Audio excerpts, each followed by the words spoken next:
everyone, it's Cathy Zielske for Scrapbook and Cards Today, and I'm excited to share a fun card with you involving some Emboss Resist and Distress Oxides. Today I'm starting out with a metal die set from me, CZ Design from Simon Says Stamp, and I'm also going to play with this awesome background stamp from Hero Arts, this rubber 6x6 flower image. Love these background stamps from Hero Arts. They're super versatile. And today I'm going to be using my Misty tool. And in order to use the cling stamps with a Misty tool, you have to take the insert out. And now I'm just going to peel off the plastic that shows the pattern so that that stickier side is facing up. And I'll just pick it up with the Misty door and open it up. Now, I'm going to be using a piece of 110-pound Neenah Solar White cardstock, and I'm doing 6x6 just because I like to have a lot of surface to play with, and I wasn't sure how I wanted to trim this yet. And now I'm prepping the area with an embossing bag, just so there's no static, so that my embossing powder goes where I want it to go. Now I'm just going to ink up with the sticky Versamark that will help that embossing powder to stick. Flip it over, and get a really nice impression. And then I will take the paper off, and trust me, the ink is there. It'll show up now with the embossing powder. So I've just got some white embossing powder here. And if I were to do this again, guys, next time I would just do this over a big piece of scrap paper because I made a frickin' mess. But if you can't get messy when you're crafting, really, what's the point? Am I right? But you can see that awesome powder sticks. And then I went ahead and just embossed this white powder with my heat tool.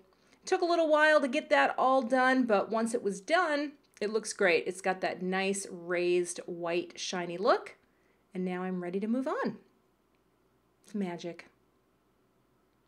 So here I'm starting with 4 colors of Distress Oxide. The thing that I love the most about this new ink from Tim Holtz is that it makes blending easier. And I'm not a master blender, but I do have blending tools, and the Distress Oxides, they just make it easier to go smoothly across your paper. I really love them. I love the property of this ink, and as a new blender, this stuff works great for me. So what I'm doing is I'm just going to go across in a diagonal this 6x6 space with kind of it's not a light hand. I would never say I have a light hand when I'm ink blending.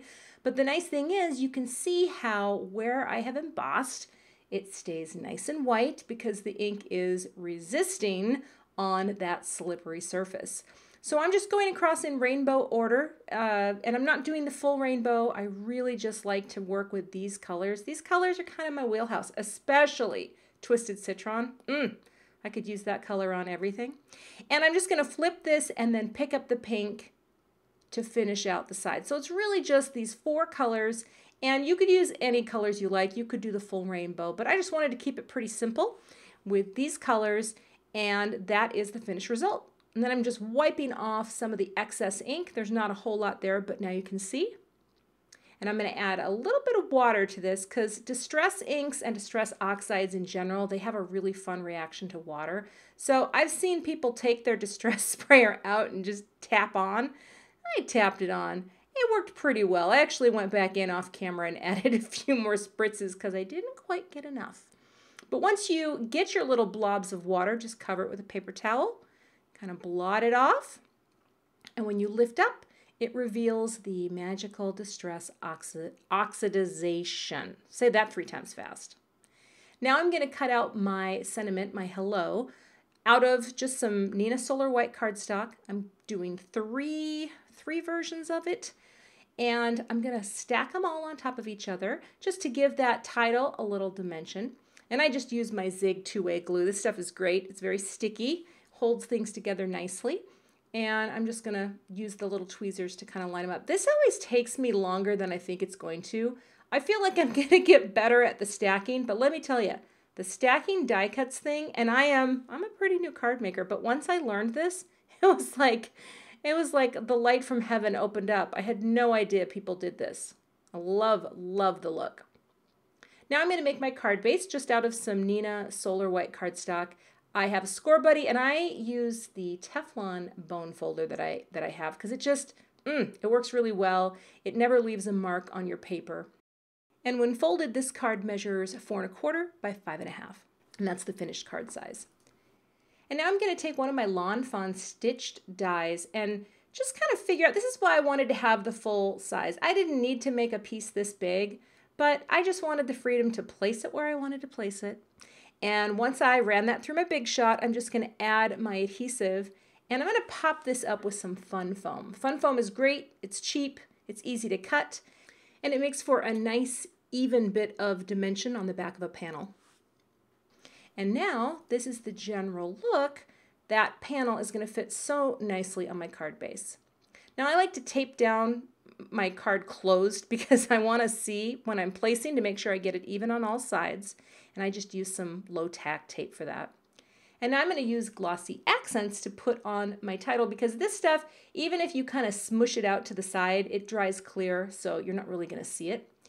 And once I get that down, I'm going to make sure it's tacked down just so, and then I'm going to put just a clear block on top. Wait till it dries, because once it dries, it's pretty firm. And now I wanted to add just a little shine, and I love these clear drops from Pretty Pink Posh. They come in 2 sizes, well, at least I have 2 sizes, and I bought this little jewel picker because I've seen people do this so smoothly on card videos that I've watched. I don't do it as smoothly, but I'm getting better because you can pick it up, but then the problem I had, it was too sticky and I couldn't get it off, so I started to use my finger, and then I went in for the Pick-It tool. Long story short, these tools are great. You'll get better, Kath. That's what I keep telling myself.